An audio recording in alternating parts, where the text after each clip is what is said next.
Hello drama lovers, welcome to the drama site. I hope అందరూ బాగున్నారు. హాలిడేస్ని ఫుల్గా enjoy చేస్తున్నారు అనుకుంటున్నాను. మీ హాలిడేస్ని ఇంకొంచెం బెటర్ చేయడానికి నేను మీ అందరి కోసం ఈ చిన్న సర్ప్రైజ్ని తీసుకొని వచ్చాను. Korea's most powerful and richest family యొక్క వారసురాల్ని పెళ్లి చేసుకుంటాడు ఒక పేద రైతు బిడ్డ. వీళ్ళది లవ్ మ్యారేజ్. మరి అంత గొప్పింటి అమ్మాయిని ఇంత తేలిగ్గా ఎలా ప్రేమలో పడేశాడు. కానీ ఆఫ్టర్ మ్యారేజ్ అస్సలు వీళ్ళిద్దరూ హ్యాపీగానే లేరు. విడాకులు తీసుకునేంత వరకు సిచ్యువేషన్ వచ్చేస్తుంది. హీరో డివోర్స్ ఇచ్చేద్దాం అనుకునే కరెక్ట్ టైంకి అతనికి ఒక షాకింగ్ విషయం తెలుస్తుంది. అది తెలిసాక అతను మామూలుగా షాక్ అవ్వడు. అతని కాళ్ళు చేతులు కూడా ఆడకుండా పోతాయి. అంత షాకింగ్ విషయం ఏంటో మీరందరూ కూడా తెలుసుకోవాలి. అసలేంటి ట్రబుల్డ్ కపుల్ యొక్క స్టోరీ అనే విషయాలన్నీ కూడా చాలా ఫన్నీ, రొమాంటిక్ అండ్ కామెడీగా చూపించే డ్రామానే Queen of Tears. 2024 most popular ఇంకా మోస్ట్ లవ్డ్ నెట్ఫ్లిక్స్ సిరీస్ అయిన క్వీన్ ఆఫ్ టీయర్స్ని నేను మీ అందరి కోసం కూడా డీటెయిల్గా ఎక్స్ప్లెయిన్ చేద్దామని డిసైడ్ అయ్యాను. అందుకోసమే ఈ వీడియోతో మొదలు పెట్టబోతున్నాను. స్టోరీ సూపర్ ఉంది. నా ఎక్స్ప్లెనేషన్ పైన మీ అందరికీ నమ్మకం ఉందని అనుకుంటున్నాను. కాబట్టి వీడియోని స్కిప్ చేయకుండా చివరి వరకు, ఎండ్ వరకు అయితే చూడండి. మీరు అసలు రిగ్రెట్ అవ్వరు. స్టోరీ స్టార్టింగ్లో మన మెయిన్ కపుల్ యొక్క పెళ్లి జరుగుతున్నట్టుగా చూపిస్తారు. హీరో పేరు హ్యున్వూ, హీరోయిన్ పేరేమో హెయిన్. వీళ్ళిద్దరి పెళ్లి ఎంత గ్రాండ్గా జరుగుతుందంటే ఇంతవరకు కొరియాలో ఎవరు కూడా ఇంత ధూమ్ ధామ్గా వెడ్డింగ్ అయితే చేసుకోలేదంట. హ్యున్వూ వాయిస్ ఓవర్ ద్వారా మనకి తెలుస్తుంది హెయిన్ సాధారణమైన అమ్మాయి అయితే అస్సలు కాదు. తను ఈ కంట్రీలోనే రిచెస్ట్ ఫ్యామిలీ యొక్క నెక్స్ట్ వారసురాలంట.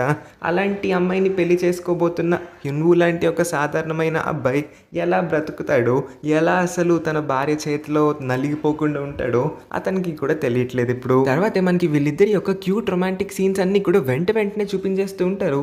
ఇప్పుడే మనకి తెలుస్తుంది ఇవన్నీ కూడా హ్యున్వూ ఒక ఇంటర్వ్యూలో మాట్లాడుతూ ఉన్నాడంట.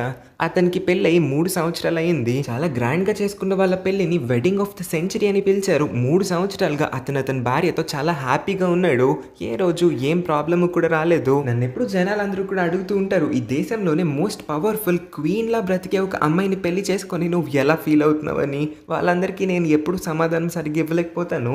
ఎందుకంటే నేను తన్ని మనస్ఫూర్తిగా ప్రేమించాను, పెళ్లి చేసుకున్నాను. జస్ట్ నేను లక్కీగా ఫీల్ అవుతున్నాను. ప్రేమించిన అమ్మాయిని పెళ్లి చేసుకొని లైఫ్ లీడ్ చేయగలుగుతున్నాను. కాబట్టి ఇక్కడ సీన్ కట్ చేసి హెయిన్ని కూడా ఇంటర్వ్యూ చేస్తూ ఉన్నట్టుగా చూపిస్తారు. అంటే ఇది ఒక కపుల్ ఇంటర్వ్యూ అంట. అందుకే హ్యున్వూని కొంతమంది ఇంటర్వ్యూవర్స్, ఇంకా హెయిన్ని ఇంకొంతమంది ఇంటర్వ్యూవర్స్ అయితే వచ్చి ఒకే టైంలో వేరు వేరు ప్లేసెస్లో సేమ్ క్వశ్చన్స్ అడుగుతూ ఉంటారు.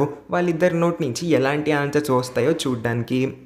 హెయిన్ వచ్చి రాగానే చాలా సీరియస్గా ఇప్పటికీ కూడా జనాలు అందరూ మాట్లాడుకుంటూ ఉంటారు, హ్యున్వూ నన్ను కేవలం డబ్బు కోసం ఇంకా మా ఫ్యామిలీ ఆస్తుల కోసం మాత్రమే పెళ్లి చేసుకున్నాడని. కానీ ఎప్పుడు కూడా నేను ఈ రూమర్స్ని అడ్రస్ చేద్దామని అనుకోలేదు.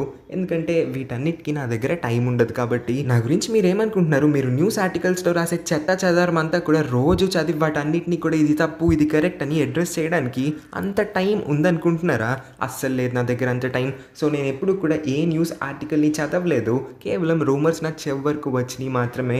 అందుకోసమే వాటన్నిటికీ కూడా ఫుల్ క్లారిటీ ఇచ్చేయడానికి ఇవాళ నేను కెమెరా ముందుకి వచ్చి నా ఫేస్ని మీ అందరికీ చూపించి నా నోరిప్పుతున్నాను. హ్యున్వూని మీ మ్యారీడ్ లైఫ్ గురించి చెప్పమని అడిగినప్పుడు మేము కూడా అందరి కపుల్స్లానే నార్మల్ లైఫ్ని లీడ్ చేస్తాం, నథింగ్ స్పెషల్. కలిసే పడుకుంటాం, కలిసే నిద్రలేస్తాం, కలిసే బ్రేక్ఫాస్ట్ చేస్తాం, ఇద్దరం ఒకే కంపెనీలో పని చేస్తాం కాబట్టి కలిసే ఆఫీస్కి కూడా వెళ్తాం, కలిసే ఆఫీస్ నుంచి సాయంత్రం తిరిగి ఇంటికి కూడా వస్తామని క్లారిటీగా చెప్తాడు. కానీ కలిసే అంటూ ఉన్నంతసేపు కూడా హ్యున్వూ మొహంలో మనం హ్యాపీనెస్ని ఏం చూడలేకపోతాం. ఎందుకంటే ఇక్కడే మనకి తెలుస్తుంది వీళ్ళ ఇల్లు చాలా పెద్దది. హ్యున్వూ ఒక రూమ్లో పడుకుంటే హెయిన్ ఇంకెక్కడో ఇంకొక రూమ్లో అయితే పడుకుంటుంది. వీళ్ళిద్దరూ కలిసి ఒకే రూమ్లో పడుకున్న రోజే లేదు ఇంతవరకు. పొద్దున్నే లెగుస్తారు కానీ వాళ్ళ రూమ్స్లో లెగుస్తారు, కలిసే బ్రేక్ఫాస్ట్ చేస్తారు. కానీ వాళ్ళ డైనింగ్ టేబుల్ చూడండి ఎంత పెద్దగా ఉందో. ఒకళ్ళు ఈ మూల కూర్చుంటే ఇంకొకళ్ళు ఆ చివరి కూర్చుంటారు. తినేటప్పుడు మౌనవ్రతం పాటిస్తారు. అస్సలు ఏం మాట్లాడుకోకుండా సైలెంట్గా తినేస్తారు. ఇద్దరు కలిసి ఒకే కార్లోని కంపెనీకి వెళ్తారు కానీ వెళ్ళేటప్పుడు కూడా ఏం మాట్లాడుకోకుండా సైలెంట్గానే ఉంటారు. హెయిన్ని మీరిద్దరు ఫస్ట్ ఎప్పుడు కలుసుకున్నారు, మీ లవ్ స్టోరీ ఎలా స్టార్ట్ అయిందని అడిగినప్పుడు హెయిన్ ఫ్లాష్ బ్యాక్లోకి వెళ్తుంది. అప్పట్లో హెయిన్ వేరే కంట్రీలో చదువుకొని కొరియా రిటర్న్ వచ్చిందంట. వీళ్ళ కంపెనీ చాలా పెద్ద పేరున్న కంపెనీ కాబట్టి వీళ్ళ కంపెనీలోనే ఇంటర్న్గా జాయిన్ అవుదాం అనుకునింది ఒక 3 months వరకు, just as an under cover agent. So అక్కడ ఉన్న వాళ్ళు ఎవ్వరికి కూడా తెలీదు హెయిన్ ఈ కంపెనీకి కాబోయే నెక్స్ట్ వారసురాలు, నెక్స్ట్ CEO అని. అందుకోసమే హెయిన్ ఒకసారి చూద్దాం అనుకునింది వాళ్ళ కంపెనీ అయిన క్వీన్స్ గ్రూప్లో ఉన్న ఎంప్లాయీస్ అందరూ కూడా తన్ని ఎలా ట్రీట్ చేస్తారో, తనతో ఎలా ప్రవర్తిస్తారో అని. హేన్ అయితే ఇంటర్న్గా జాయిన్ అయిపోతుంది, కానీ తనకి ఏ పని సరిగ్గా చేయడం అస్సలు రావట్లేదు. ఆఖరికి ఒక ప్రింటర్తో ఎలా డీల్ చేయాలో కూడా తెలియట్లేదు. ప్రింటింగ్ మిషన్ని నడపడం తనకి రావట్లేదు కాబట్టి ప్రింటింగ్ మిషన్ని కాలుతో తంతూ ఉంటుంది, సో దట్ పేపర్ లోపల నుంచి బయటకు వచ్చేస్తుందని. వామ్మో, కొత్తగా వచ్చింది ఈ పిల్ల ప్రింటర్ని ఎక్కడ పాడు చేసేస్తుందో, తిన్ని మళ్ళీ ఏ మేనేజర్ వచ్చి తిడతాడేమో అని హ్యున్వుకి కొంచెం బాధేసి భయం వేస్తుంది. కాబట్టి హేన్ దగ్గరికి వచ్చి ప్రింటింగ్ మిషన్ని ఆన్ చేసి తనకి కావాల్సిన పని అయితే చేయించేస్తాడు. హ్యున్వు ఇలా ఒక్కసారి మాత్రమే కాదు, హేన్కి చాలా సార్లు ఇప్పటి వరకు హెల్ప్ చేస్తున్నాడు కాబట్టి హేన్కి కూడా ఒక మాదిరిగా అనిపిస్తుంది, వీడికి నేనంటే ఇష్టమై ఏంటి, నాతో ఫ్లర్ట్ చేస్తున్నాడా ఏంటి అని. కానీ హ్యున్వు చాలా టెన్షన్ పడుతూ ఉంటాడు, ఎందుకంటే కొత్తగా జాయిన్ అయింది ఈ అమ్మాయి, ఇప్పటికే 100 తప్పులు చేసింది, మేనేజర్తో రోజు తిట్లు తింటూనే ఉంది. అన్నిసార్లు తిట్లు తింటూ ఉన్నా సరే ఏ మాత్రం సిగ్గు లేకుండా మళ్ళీ తప్పుల మీద తప్పులు చేస్తూనే ఉంది. ఈ అమ్మాయిని ఈ కంపెనీ ఎందుకు తీసుకుందో, నా కళ్ళ ముందుకు ఎందుకు వచ్చి తిరుగుతుందో రా బాబు అని అతనైతే అనుకుంటాడు. ఇంకా మనసులో అనుకొని ఏం లాభం లేదు, ఈ అమ్మాయికి అర్థమయ్యేలా చెప్పాలని హ్యున్వో అయితే స్టాండ్ తీసుకొని హెయిన్ దగ్గరికి వచ్చి, నీకు ఒక విషయం చెప్పాలి, నువ్వు ఈ కంపెనీలో ఇప్పటికే చాలా తప్పులు చేసావు, మేనేజర్స్ అందరూ కూడా నీ పైన కోపంగా ఉన్నారు, నిన్ను ఇంటర్న్ నుంచి ఫుల్ టైం ఎంప్లాయీగా అయితే కన్వర్ట్ చేయరు. ఆ విషయం పక్కన పెట్టేస్తే ఈ కంపెనీలో నువ్వు ఎన్ని తప్పులు అయితే చేస్తున్నావో, నువ్వు నీ నెక్స్ట్ కంపెనీకి వెళ్ళినప్పుడు అన్నే తప్పులు చేసావంటే ఖచ్చితంగా అక్కడి నుంచి కూడా నిన్ను ఉద్యోగంలో నుంచి పీకేస్తారు. కొంచెం మనం ఎంప్లాయీస్గా ఉన్నప్పుడు ఒక కంపెనీ కోసం ఎలా పని చేయాలో నేర్చుకోవాలి. నిన్ను అంతమంది రోజు అన్నిసార్లు తిడుతూ ఉండి నీ గురించి నీ వెనకాల మాట్లాడుకుంటూ ఉంటే మనసులో నాకు చాలా బాధ అనిపిస్తుంది అబ్బా అని అంటాడు. ఓ వెయిట్, నన్ను వాళ్ళందరూ తిట్టుకుంటే, నా గురించి వాళ్ళందరూ తప్పుగా మాట్లాడుకుంటే నీకెందుకు బాధ అనిపిస్తుంది, నువ్వు నా కోసం ఎందుకు అంతలా ఫీల్ అయిపోతున్నావు అని అడిగినప్పుడు మన హ్యున్వు నోట్ నుంచి అయితే ఆన్సర్ రాదు, టెన్షన్ పడిపోతూ ఉంటాడు, ఏం సమాధానం చెప్పాలి ఇలాంటి టఫ్ క్వశ్చన్కి అని. సరే, నీ నోట్ నుంచి ఆన్సర్ రావట్లేదు కాబట్టి ఈ క్వశ్చన్కి ఆన్సర్ ఎప్పుడైతే నీ నోట్ నుంచి వస్తుందో అప్పుడు నువ్వు నా దగ్గరికి మళ్ళీ వచ్చి అయితే నా ముందు నుంచో, అప్పుడు మాట్లాడుకుందామని తనైతే వెళ్ళిపోతుంది. సాయంత్రం బాగా వర్షం పడుతుంది. తన డ్రైవర్కి కాల్ చేసి, నేను కంపెనీ ఎదురుగానే నుంచొని ఉన్నాను, ఫాస్ట్గా వచ్చి నన్ను పికప్ చేసుకొని కాల్ కట్ చేస్తుంది. అప్పుడే హ్యున్వు కూడా తన దగ్గరికి నడుచుకుంటూ వస్తాడు. నీ దగ్గర అంబ్రెలా కొనుక్కోవడానికి కూడా డబ్బులు లేవా, ఇక్కడ ఎంతసేపటి నుంచి వెయిట్ చేస్తున్నావో, సర్లే నా కళ్ళ ముందు ఒక ఆడపిల్ల ఇలా వెయిట్ చేస్తూ ఉంటే నాకు నచ్చదు, నా అంబ్రెలా నువ్వు తీసుకొని మీ ఇంటికి వెళ్ళిపో, నేను వర్షం ఆగిన తర్వాత వెళ్తానులే. నేను నీకు ఎప్పటి నుంచి ఒక విషయం చెప్దాం అనుకుంటున్నాను, కానీ ఇది చెప్తే నువ్వు ఎంత అన్కంఫర్టబుల్గా ఫీల్ అవుతావో నాకు అర్థం కాలేదు కాబట్టి చెప్పకుండా ఆగాను, కానీ టైం వచ్చింది, నువ్వు నన్ను ఒక క్వశ్చన్ కూడా అడిగావు మధ్యాహ్నం, అందుకే చెప్పేస్తున్నాను, నువ్వు ఏం ఫీల్ అవ్వకు అని అతనైతే చెప్పడం మొదలు పెడతాడు. ఒక ఇంపార్టెంట్ విషయం అంట, నేను సోల్ నేషనల్ యూనివర్సిటీలో లా డిగ్రీలో గ్రాడ్యుయేట్ అయ్యాను, నేను మా కాలేజ్ టాపర్ని కూడా, నాకు బోల్డ్ అని అవార్డ్స్ అయితే వచ్చినాయి. యాంగ్డూరి అని మాదొక చిన్న పల్లెటూరు అయితే ఉంటుంది, ఆ పల్లెటూరులో మా ఫ్యామిలీకి మంచి పేరు కూడా ఉంది. చెప్పాలంటే మా ఇంట్లో 30 ఆవులు కూడా ఉన్నాయి. 30 ఆవులు ఎలా కాదనుకున్న రోజు వాటి పాలు అమ్ముకున్నా సరే 30,000 to 40,000 అయితే ఖచ్చితంగా వస్తాయి. అంతేకాకుండా ఈ సిటీకి వచ్చిన తర్వాత 2 సంవత్సరాలకి నేను ఒక అపార్ట్మెంట్ని లీజ్ తీసేసుకున్నాను, అంటే డబ్బులు మొత్తం కూడా ఒకేసారి ఆ ఓనర్కి కట్టేశాను. నెల నెల ఆ ఓనర్కి నేను రెంట్ ఇవ్వాల్సిన అవసరం ఏమీ పడదు కాబట్టి నేను చాలా డబ్బుల్ని సేవ్ చేసుకోగలుగుతాను. కానీ ఇవన్నీ నాకెందుకు చెప్తున్నావని హెయిన్ అడిగినప్పుడు, నేను జస్ట్ ప్రూవ్ చేద్దాం అనుకుంటున్నాను, నా దగ్గర ఎనఫ్ సేవింగ్స్ ఉన్నాయి, ఖర్చులు కూడా పెద్దగా ఉండవు, మా ఊర్లో కూడా నాకు కొంచెం డబ్బులు మిగులుతాయి కాబట్టి నేను నిన్ను బాగా చూసుకోగలుగుతాను. ఒకవేళ నేను నీ కంపెనీలోంచి పీకేసినా, నీకు వేరే కంపెనీలో జాబ్ రాకపోయినా సరే నేను నీకు ఎటువంటి లోటుపాట్లు లేకుండా బాగానే చూసుకోగలుగుతాను. నేను ఎప్పుడు కూడా ఒకటే కోరుకున్నాను, నాతో పాటు నా వైఫ్ కూడా జాబ్ చేస్తే ఇద్దరి నుంచి వచ్చే డబ్బులతో ఇల్లు బాగా సాగుతుందని. కాకపోతే నీ విషయంలో నేను అది ఎక్సెప్షన్గా ట్రీట్ చేస్తానులే, ఎందుకంటే నువ్వు నాకు అంత బాగా నచ్చావు కాబట్టి నువ్వు ఏం జాబ్ చేయకపోయినా, డబ్బులు ఇంటికి తీసుకురాకపోయినా, సంపాదించకపోయినా పర్లేదు, నేను బాగా కష్టపడతాను, నీకోసం నేను డబుల్ హార్డ్ వర్క్ చేసి ఇంటిని నడిపించడానికి ట్రై చేస్తానని అంటాడు. హ్యున్వు యొక్క ఈ కన్ఫెషన్ వినిన తర్వాత హెయిన్ సర్ప్రైజ్ అయిపోతుంది. తను ఏదో చెప్దాం అనుకునే లోపు హ్యున్వు, నేను నిన్ను చాలా ఇష్టపడుతున్నాను, నువ్వు నాకు సమాధానం ఏం వెంటనే ఇవ్వాల్సిన అవసరం లేదు, కావాల్సినంత టైం తీసుకో, కావాల్సినంతగా ఆలోచించుకో, రేపు వచ్చి నువ్వు నాకు ఆన్సర్ చెప్పినా సరే ఏం పర్లేదు, నేను నీ ఆన్సర్ కోసం వెయిట్ చేస్తూ ఉంటాను. వర్షంలో తడవకు, బాగా జలుబు చేసేస్తుంది, నీ ఒంట్లో బాగాలేదని తెలిసిందంటే నేను చాలా బాధపడతాను, అందుకే కాదనుకుంటే నా అంబ్రెల్లా తీసుకొని అంబ్రెల్లా అయితే హెయిన్ చేతిలో పెట్టేసి అతను తడుచుకుంటూ మరి వర్షంలో ఇంటికైతే వెళ్ళిపోతాడు. ఏ బాబు ఆగ్రా ఆగ్రా బాబు, మా డ్రైవర్ వస్తాడు, ఈ విషయం నీకు చెప్దామనుకుంటే నువ్వు వినకుండా నీ అంబ్రెల్లా నాకు ఇచ్చి నన్ను తడవద్దని చెప్పి నువ్వు తడుచుకుంటూ వెళ్ళిపోతున్నావు ఏంటని తనలో తనే మురిసిపోతూ ఉంటుంది కూడా. హెయిన్కి కూడా ఈ బోల్డ్ కన్ఫెషన్ బాగా నచ్చినట్టుంది. ఫ్లాష్ బ్యాక్ కట్టే ప్రెసెంట్లో హెయిన్ ఇంటర్వ్యూస్ అందరికీ కూడా చెప్తుంది, ఇలానే నేను ఇంకా హ్యున్వూ మొదటిసారి కలుసుకున్న మా లవ్ స్టోరీ కూడా స్టార్ట్ అయింది. కానీ కొన్ని రోజులకే హ్యున్వూకి అసలు నేను ఎవరన్న విషయం తెలిసిపోయింది. ఈ కంపెనీకి కాబోయే నెక్స్ట్ CEO నేనే అని తెలిసిన తర్వాత హ్యున్వూ భయపడ్డాడో లేకపోతే ఏం పడ్డాడో నాకైతే తెలియదు, కానీ ఆన్ ద స్పాట్ కంపెనీ నుంచి రిజైన్ చేసేసి వాళ్ళ పల్లెటూరు పారిపోయాడు. ఎన్ని మెసేజ్లు పెడుతున్నా, ఎన్ని కాల్స్ చేస్తున్నా నో రెస్పాన్స్. ఎంత భయపడిపోయాడో బిడ్డ, నన్ను పూర్తిగా అన్ని చోట్ల బ్లాక్ చేసేసినట్టున్నాడు. కానీ నేనేమన్నా తగ్గుతున్నా ఏంటి, నన్ను అలా వదిలేసి వెళ్ళిపోవడం నాకు కూడా నచ్చలేదు. కాబట్టి నేను హెలికాప్టర్ వేసుకొని వాళ్ళ ఊరైతే వెళ్ళిపోయాను. అతనికి మెసేజ్ పెట్టా అర్జెంటుగా బయటికి రా అని. నువ్వు బయటకు వచ్చి చూస్తే అక్కడ హెయిన్ హెలికాప్టర్ వేసుకొని వాళ్ళ పల్లెటూరు, చిన్న పల్లెటూరుకు వచ్చిందంట. షాక్ అయిపోతాడు. దూరంలోనే నుంచొని అలా భయంతో చూస్తూ ఉండేసరికి హెయిన్ దూరం నుంచి అరుస్తుంది, అలా నన్ను ఎలా మధ్యలోనే వదిలేసి వెళ్ళిపోతావు, అంత కాన్ఫిడెంట్గా ప్రపోజ్ చేసావు కదా, ఇప్పుడు నీ కాన్ఫిడెన్స్ ఏమైంది, ఎందుకు ఇంత భయపడుతున్నావు, ఇంకా అంత దూరంలో నుంచి ఉంటావు, నేను అరవలేకపోతున్నా, నా గొంతు నొప్పి వస్తుంది, కొంచెం దగ్గరికి రావచ్చు కదా అని హెయిన్ అన్నప్పుడు హ్యున్వూ అయితే పరిగెత్తుకుంటూ తన దగ్గరికి వచ్చి హగ్ అయితే చేసుకుంటాడు. కానీ ఇంకా అతని మొహంలో భయం అయితే కనిపిస్తుంది. అందుకోసమే హెయిన్ ప్రామిస్ చేస్తుంది, క్వీన్స్ గ్రూప్కి కాబోయే నెక్స్ట్ CEO నేనే, కానీ ఈ విషయం ఎప్పుడు కూడా మన రిలేషన్షిప్లోకి రానివ్వను, నిన్ను బాగా చూసుకుంటాను, ఏ రోజు కూడా నీ కళ్ళంట నీళ్ళు రాకుండా చూసుకుంటానని హ్యున్వూకి ప్రామిస్ అయితే చేస్తుంది. అలా వీళ్ళిద్దరి యొక్క లవ్ స్టోరీ అయితే మొదలయ్యి హ్యాపీగా ఇప్పటి వరకు కూడా వాళ్ళిద్దరూ కలిసే ఉన్నారు. తను అలా హెలికాప్టర్లో నుంచి మా చిన్న ఊరికి వచ్చినప్పుడు నాకు ఒక ఏంజిల్ అని అనిపించింది. అప్పుడు ఎంత అందంగా ఉండేదో అని అన్నప్పుడు, అంటే సార్ ఇప్పుడు మీ భార్య మీకు అందంగా కనిపించట్లేదా అని అంటే, అలా కాదండి, అలా కాదు, ఇప్పుడు కూడా అంతే అందంగా ఉంది, ఇప్పుడు కూడా నా భార్య ఏంజలే, నేను అస్సలు అలా అనట్లేదు నా వైఫ్ గురించి, మేమిద్దరం చాలా హ్యాపీగా ఉన్నామని అయితే అంటాడు. కానీ తను చెప్తున్నవన్నీ కూడా అబద్ధాలు అన్నట్టుగానే మనకి అర్థమవుతుంది. ఇంతకీ అసలు వీళ్ళిద్దరి మధ్యన ఏం ప్రాబ్లం ఉందో మనకి త్వరలోనే తెలుస్తుంది. నెక్స్ట్ సీన్లో మనకి హ్యున్వూ యొక్క కొంతమంది ఫ్రెండ్స్ని అయితే చూపిస్తారు. హ్యున్వూలానే వీళ్ళందరూ కూడా లాయర్సే, వీళ్ళందరూ కూడా సియోల్ నేషనల్ యూనివర్సిటీలోనే చదువుకున్నారు, లా గ్రాడ్యుయేట్స్ అంట వీళ్ళంతా. ఇప్పుడు వీళ్ళందరూ కూడా క్వీన్స్ గ్రూప్ యొక్క లీగల్ డిపార్ట్మెంట్లో పనిచేస్తున్నారు. ఆ లీగల్ డిపార్ట్మెంట్ మొత్తానికి హెడ్ లాయర్ మన హ్యున్వూ అయి ఉంటాడు. సో లీగల్ డిపార్ట్మెంట్ డైరెక్టర్ అనమాట మన హ్యున్వూ. వీళ్ళందరి మాటల ద్వారా మనకు ఒక షాకింగ్ విషయం అయితే తెలుస్తుంది. హ్యున్వూ హెయిన్కి విడాకులు ఇచ్చేద్దాం అనుకుంటున్నాడంట. అందుకోసమే వీళ్ళ లాయర్ ఫ్రెండ్స్ అందరితో కూడా చెప్పుంటాడు, మీ అందరిలో ఎవరో ఒకళ్ళే ఈ కేసుని నా తరపున వాదించాల్సి ఉంటుందని. కానీ వీళ్ళందరూ కూడా భయపడిపోతూ ఉంటారు.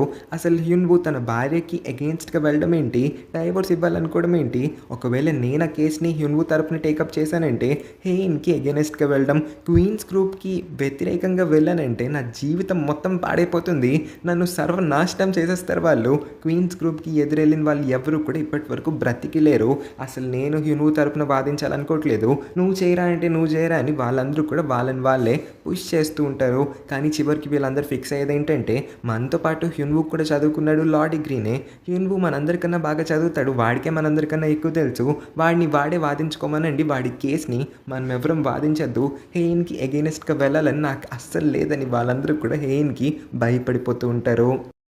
తన కంపెనీలోకి వస్తుంది, తన సెక్రటరీని అడుగుతుంది, నాకు 1 ట్రిలియన్ క్లబ్ నుంచి గ్రూప్ చాట్ ఇన్వైట్ వచ్చిందా లేదా అని. లేదు మ్యామ్, యాక్చువల్గా మన మంత్లీ సేల్ కేవలం 900 బిలియన్ మాత్రమే, అందుకోసమే ఇంకా మనకు ఆ గ్రూప్ చాట్ ఇన్వైట్ అయితే రాలేదు, ఆ క్లబ్లో మనం అప్పుడే జాయిన్ అవ్వలేమని అంటుంది. హెయిన్ యొక్క లైఫ్ లాంగ్ డ్రీమ్ అదే, ఎప్పటికన్నా తన మంత్లీ సేల్ అయితే 1 ట్రిలియన్ అవ్వాలంట, తను ఆ గ్రూప్ చాట్లో అయితే జాయిన్ అవ్వాలనుకుంటుంది. ఆ వాట్సాప్ గ్రూప్లో కేవలం రిచెస్ట్ ఆఫ్ ద రిచెస్ట్ ట్రిలియనర్స్ మాత్రమే ఉంటారు. సో హెయిన్ కూడా ఆ గ్రూప్లోకి అయితే వెళ్ళాలనుకుంటుంది. కానీ తను ఒక 100 బిలియన్ అంట వెనక పడిపోయి ఉంది. అందుకోసమే తనకు ఒక ఐడియా వస్తుంది, మన ఈ పెద్ద షాపింగ్ మాల్లో ఏ చిన్న చిన్న స్టోర్స్ అయితే వాటి సేల్స్ని రెవెన్యూగా కన్వర్ట్ చేసుకోలేకపోతున్నాయో, ఏవైతే అస్సలు సరిగ్గా పర్ఫార్మెన్స్ చూపించలేకపోతున్నాయో వాటన్నిటిని కూడా నేను ఈ కంపెనీ నుంచి తొలగించేద్దాం అనుకుంటున్నాను. ఈ షాపింగ్ మాల్లో వాటికి ఇంకా చోటే లేకుండా పోతుంది. నాకు వెంటనే మన షాపింగ్ మాల్లో ఏ స్టోర్స్ అయితే వేస్ట్ పర్ఫార్మెన్స్ ఇస్తున్నాయో బాటమ్ లైన్లో ఉన్న స్టోర్స్ లిస్ట్ మొత్తము కూడా కావాలని తన సెక్రటరీకి ఒక ఆర్డర్ ఆర్డర్ అయితే వేస్తుంది. ఇంకొంతమంది డైరెక్టర్స్తో ఒక మీటింగ్ని పెట్టుకొని ఇదే విషయం గురించి అయితే మాట్లాడుతుంది. మన పెద్ద షాపింగ్ మాల్లో ఏ స్టోర్స్ అయితే సరైన పర్ఫార్మెన్స్ చూపించట్లేదు, నేను వాటన్నిటిని కూడా ఇప్పటి నుంచి పీకేద్దాం అనుకుంటున్నాను, వాళ్ళకి ఇంకా మన కంపెనీలో చోటు లేదని అంటుంది. ఫర్ ఎగ్జాంపుల్ మీకు అర్థమయ్యేలా చెప్పాలంటే సిఎంఆర్ షాపింగ్ మాల్ అయితే ఉంటుంది కదా, మాల్ చాలా పెద్దది, అది ఓవరాల్గా సిఎంఆర్ అని పిలువబడుతుంది. ఇక్కడ క్వీన్స్ గ్రూప్ అని వీళ్ళు పిలుచుకుంటున్నారు. సిఎంఆర్లో రకరకాల స్టోర్స్ అయితే ఉంటాయి, like McDonald's, KFC, max, Reliance trends, American Tourister, home town, ఇలా రకరకాల స్టోర్స్ ఉంటాయి కదా. ఏ స్టోర్స్ అయితే అసలు సేల్ సరిగ్గా జరగట్లేదో, ఏ స్టోర్స్ నుంచి సిఎంఆర్కి డబ్బులు రావట్లేదో, సిఎంఆర్ ఇప్పుడు ఆ స్టోర్స్ అన్నిటినీ కూడా ఆన్ ద స్పాట్ వెళ్ళిపోండి, ఖాళీ చేసి ఇక్కడి నుంచి బయలుదేరండి అని చెప్పేయాలనుకుంటున్నారు. అలా చేయడం కుదరదు మేడం, లీగల్ డిపార్ట్మెంట్ వాళ్ళు మనకి ఇలా చేయడం వల్ల ప్రాబ్లం వస్తుందని చెప్పారని అంటే చెప్పింది ఎవరని చాలా కోపంగా అడుగుతుంది. హ్యున్వూ సరే చెప్పారని వాళ్ళంతా కూడా అంటారు. ఇంకా మరో క్షణమే తన ఇద్దరు అసిస్టెంట్స్ని కూడా హ్యున్వూ దగ్గరికి పంపించేసి వెంటనే హ్యున్వూని నా ఎదరికి రమ్మని చెప్పండి ఆర్డర్ వేస్తుంది. వాళ్ళిద్దరూ కూడా వచ్చి హ్యున్వూని పిలుస్తారు. కానీ హ్యున్వూ అప్పుడు ఒక ఇంపార్టెంట్ మీటింగ్లో అయితే ఉంటాడు. అంతమందిని కూర్చోపెట్టి వాళ్ళందరినీ మీటింగ్కి పిలిచి వాళ్ళందరినీ వదిలేసి ఇప్పుడు మధ్యలో పిలిచిందని దగ్గరికి వెళ్ళిపోలేడు కదా, అందుకే నేను మీటింగ్ అయిపోయిన తర్వాత వస్తానని అంటే, లేదు సార్ చాలా ఇంపార్టెంట్, చాలా కోపంగా ఉంది, మీతో ఏదో ఇంపార్టెంట్ అర్జెంట్గా మాట్లాడాలనుకుంటుంది, వెంటనే మిమ్మల్ని పిలవమని చెప్పింది, ప్లీజ్ రండి అని చాలా రిక్వెస్ట్ చేసుకుంటారు. హ్యున్వూ కూడా ముందుకైతే వస్తాడు. హ్యున్వూ గారు, మన కంపెనీకి ఏ బ్రాండ్స్ అయితే ప్రాఫిటబుల్ కాదనిపిస్తున్నాయో మనం వాటిని వెళ్ళిపోమని చెప్తున్నాం, దీనివల్ల మనకేం ప్రాబ్లం వస్తుంది, మీరు ఏదో ప్రాబ్లం వస్తుందని చెప్పారంట కదా, వాట్స్ ద ప్రాబ్లం అని అడిగినప్పుడు ఇప్పటికీ రూల్స్ అన్నీ కూడా మారిపోయినాయి, ఆ బ్రాండ్స్ అన్నీ కూడా మన మాల్ లోపల వాళ్ళ స్టోర్ ఓపెన్ చేసుకోవడానికి చాలా డబ్బులు ఇనీషియల్గా ఇన్వెస్ట్ చేసినాయి, ఇప్పటికిప్పుడు వెళ్ళిపోమండం కరెక్ట్ కాదు, వాళ్ళు మన పైన ఒక లా సూట్ ఫైల్ చేయొచ్చు, మనం తిరిగి కోర్టులో ఎంత వాదించినా సరే ఖచ్చితంగా గెలవలేము, ఎందుకంటే ఇప్పటికీ కోర్టులో ట్రైల్లో రూల్స్ అన్నీ కూడా మారిపోయినాయి, లాస్ అన్నీ కూడా చేంజ్ అయిపోయినాయి, కాబట్టి ఒకవేళ మనం వాళ్ళకి వ్యతిరేకంగా వాదించడానికి ట్రై చేసినా సరే ఖచ్చితంగా కోర్టులో గెలవమని చెప్తాడు. అంటే ఇప్పుడు నేను ఆ పవర్స్ అన్నిటిని కూడా మిస్యూజ్ చేస్తున్నానని అంటున్నావా అంటే, నేను అసలు అలా అయితే అనట్లేదు, మన సేల్స్ డిపార్ట్మెంట్ ఉంది కదా, అది సరిగ్గా పని చేయట్లేదు, ఇలా ఆన్ ద స్పాట్ ఒక బ్రాండ్ని మన కంపెనీ నుంచి విడిచి వెళ్ళిపోమని చెప్పడం కరెక్ట్ కాదు, ఒక బ్రాండ్ని ప్రమోట్ చేసి ఇంకొక బ్రాండ్ని అస్సలు ప్రమోట్ చేయకపోవడం తప్పు, ఒక బ్రాండ్ బాగా హైలైట్ అవుతుంది, జనాలు అందరూ కూడా దాని లోపలికి వెళ్తున్నారు, ఇంకొక స్టోర్ పూర్తిగా రోజంతా ఖాళీగా ఉంటుంది కాబట్టి వాళ్ళకి ఎటువంటి సేల్స్ కూడా జరగట్లేదు, అందుకోసం మనం అన్ని బ్రాండ్స్ని ఈక్వల్గా ప్రమోట్ చేయడం కరెక్ట్, అలా ఆన్ ద స్పాట్ వాళ్ళని వెళ్ళిపోమని చెప్పామంటే ఖచ్చితంగా రేపటి రోజున వాళ్ళంతా కూడా మన క్వీన్స్ గ్రూప్ పైన కేసు అయితే ఫైల్ చేస్తారు. వాళ్ళ కేసు ఫైల్ చేయడంలో ఎటువంటి తప్పు కూడా లేదు, కోర్టు కూడా వాళ్ళకే సహకరిస్తుంది, కాబట్టి మన క్వీన్స్ గ్రూప్లో ఉన్న లాయర్స్ అందరూ కలిపి ఆ కేసు వాదించినా సరే మనం ఓడిపోతాం, ఈ విషయం నాకు బాగా తెలుసు, కాబట్టి నేను మీకు ఒక మంచి అడ్వైస్ ఇస్తాను, మీరు మీ సేల్స్ డిపార్ట్మెంట్ పైన ఫోకస్ చేసి వాళ్ళని సరిగ్గా పనిచేయమని చెప్పండి, అప్పుడు మనం ఇలా బ్రాండ్స్ని బయటికి గెంటేయాల్సిన అవసరం రాదని అంటాడు. మిస్టర్ హ్యూన్వూ, నేను మిమ్మల్ని ఏమైనా అడ్వైస్ అడిగానా? ఇక్కడికి వచ్చి అందరూ ఉచిత సలహాలు ఇవ్వడం బాగా నేర్చుకున్నారు, నేను ఎవరిని కూడా ఎటువంటి అడ్వైస్ అడగలేదు, నేను చెప్పింది మాత్రమే ఇక్కడ జరగాలి, ఇక్కడ నేనేమో ఒక నాన్ ప్రాఫిటబుల్ ఆర్గనైజేషన్ని, ఎన్జిఓని నడపట్లేదు కదా, ఇది నా కంపెనీ, నాకు నచ్చినట్టుగా మాత్రమే అన్నీ జరుగుతాయి, నేను తొందరగా 1 ట్రిలియన్ క్లబ్లోకి వెళ్ళాలంటే ఇలాంటి బ్రాండ్స్ అన్నీ కూడా వెంటనే బహిష్కరింపబడాలి, అందుకోసమే వీటన్నిటినీ కూడా నేను ఇప్పుడే బయటికి గెంటేయాలనుకుంటున్నాను, ఎలాగైనా సరే వాళ్ళు మన మీద తిరిగి కేసు వేసినా సరే మీరు ఆ కేసు గెలవాలి, ఇదే కదా లీగల్ డిపార్ట్మెంట్ చేసేది, మీ అందరికీ అంతంత డబ్బులు పోస్తుంది దేనికి, అంతంత జీతాలు ఇస్తుంది దేనికి, వాళ్ళు మన మీద కేసు వేశారు, వాళ్ళే గెలుస్తారు, వీళ్ళే గెలుస్తారు అన్న సుత్తి కబుర్లన్నీ కూడా నేను వినాలనుకోవట్లేదు, మీ లీగల్ టీం పైకే నేను మొత్తం వదిలేస్తున్నాను, మీ పైనే భారం మొత్తం వేసేస్తున్నాను, నాకు ఇలాంటి సోది కబుర్లు ఇంకా వినిపించద్దు, నేను చెప్పింది మాత్రమే ఇక్కడ జరుగుతుందని తను కోపంగా వెళ్ళిపోతుంది. ఇంకా అంత కోపంగా చెప్పిన తర్వాత హ్యున్వూ కూడా ఎస్ మ్యామ్ అని అంటాడు, అంతకుమించి అతను ఏమీ చెప్పలేకపోతాడు కూడా. హ్యున్వూ లిఫ్ట్లోకి వస్తాడు, హెయిన్ కూడా అదే లిఫ్ట్లోకి అయితే వస్తుంది, నువ్వు అందరికీ చెప్పాలనుకుంటున్నావేంటి మన ఇద్దరి మధ్యన రిలేషన్షిప్ అంత బాగాలేదు, మన ఇద్దరం ఎప్పుడు గొడవలు పడుతూనే ఉంటావని, బోర్డ్ మీటింగ్లో అంతమంది డైరెక్టర్స్ ఉన్నప్పుడు నువ్వు నా పైకి వచ్చి అన్ని అడ్వైజ్లు ఇవ్వాల్సిన అవసరం ఏంటి, నేను చెప్పింది వినకుండా నీకు నచ్చింది ఎందుకు వాగుతున్నావని, నేనేం అలాంటి ఉద్దేశంతో అక్కడ మాట్లాడలేదు, లీగల్ డైరెక్టర్గా అడ్వైస్ ఇవ్వడం అది నా బాధ్యత కాబట్టి నేను మాట్లాడాను, నెక్స్ట్ టైం నుంచి నీ ముందు నోరు ఇప్పద్దు అనుకుంటే ఖచ్చితంగా నేనేం మాట్లాడను, సైలెంట్గానే ఉండిపోతానని అంటాడు. సరే అది పక్కన పెట్టు, నేను ఒక స్టోర్ మేనేజర్ని ఉద్యోగం నుంచి పీకేయాలనుకున్నప్పుడు నువ్వు ఎందుకు నాకన్నా ముందు అతని దగ్గరికి వెళ్ళి హెచ్చరించాలనుకున్నావు దట్ అతని ఉద్యోగం పోతుంది, జాగ్రత్త పడమని, నువ్వు ఒక హీరోగా అందరి ముందు కూడా చూపించుకో తీసుకోవాలనుకుంటున్నావే ఏంటి, దీనికి ఏం చెప్తావని అన్నప్పుడు ఆ స్టోర్ మేనేజర్ మన కంపెనీ స్టార్ట్ చేసినప్పటి నుంచి ఇక్కడే మనతోనే పనిచేస్తున్నాడు, ఏదో ఒక చిన్న తప్పు అతని వల్ల జరిగిందంటే అతన్ని ఉద్యోగంలోంచి పీకేయడం ఎంతవరకు కరెక్టో నువ్వే కొంచెం ఆలోచించవచ్చు కదా అని అన్నప్పుడు ఇంకా ఆపు నీ సోది, అందరితో కూడా ఇంత కైండ్గా ఉండాల్సిన అవసరం లేదు. ఊర్లో ఉన్న అల్లటప్ప జనాలందరి గురించి ఆలోచించడం కాదు, ముందు నీ ఫ్యామిలీ నీ చుట్టుపక్కల ఉన్న నా గురించి ఆలోచించవచ్చు కదా అని అన్నప్పుడు సరే నీ గురించి ఆలోచించి నేను ఒక నిర్ణయం తీసుకున్నాను, అదేంటో తెలుసుకోవాలనుకుంటే గంట సేపట్లో లాంజ్ రూమ్కి రా అని పిలుస్తాడు. 1 అవర్ తర్వాత హ్యున్వో అయితే లాంజ్కి వచ్చి వెయిట్ చేస్తాడు, కానీ ఎంతసేపు వెయిట్ చేసినా హెయిన్ అయితే రాదు. ఈవిడికి మళ్ళీ పని పడినట్టుంది, అసలు నన్ను పట్టించుకుంటేనే కదా అని అతనైతే తీసుకున్న నిర్ణయం పైనే అలా నిలబడి ఉంటాడు. ల్యాప్టాప్లో చూస్తే హ్యున్వో అయితే డివోర్స్ పేపర్ని ప్రింట్ చేయడానికి ట్రై చేస్తున్నట్టుగా మనకి అర్థమవుతుంది.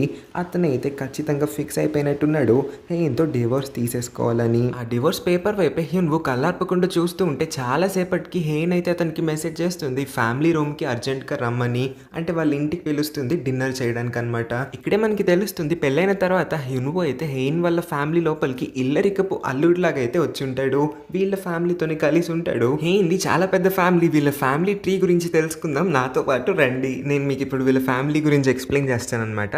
అందరికన్నా పెద్దది పెద్ద అయిన ఈ తాత, దిస్ తాత ఇస్ చైర్మన్. సో ఈ చైర్మన్కి చాలామంది పిల్లలు ఉన్నారు. ఈ తాత యొక్క ఫస్ట్ కొడుకుని వాళ్ళ ఇంట్లో నుంచి బయటికి గెంటేశారనమాట, ఎందుకో మనకు తెలుస్తుంది త్వరలో. సెకండ్ కొడుకు ఈజ్ హెయిన్ వాళ్ళ తండ్రి. 2 కొడుకులతో పాటు ఈ తాతకి ఒక కూతురు కూడా ఉంటుందన్నమాట. తాతే స్వయంగా ఆ కూతుర్ని జైల్లో పెట్టించాడు, ఎందుకో కూడా మనకు తర్వాత తెలుస్తుంది. I'm just giving some introductions. అన్నిటికన్నా హైలైట్ ఏంటంటే ఈ తాతకి ముందు ఒక వైఫ్ ఉండేది, ఆ మామగారు చనిపోయారనమాట హార్ట్ అటాక్ వల్ల.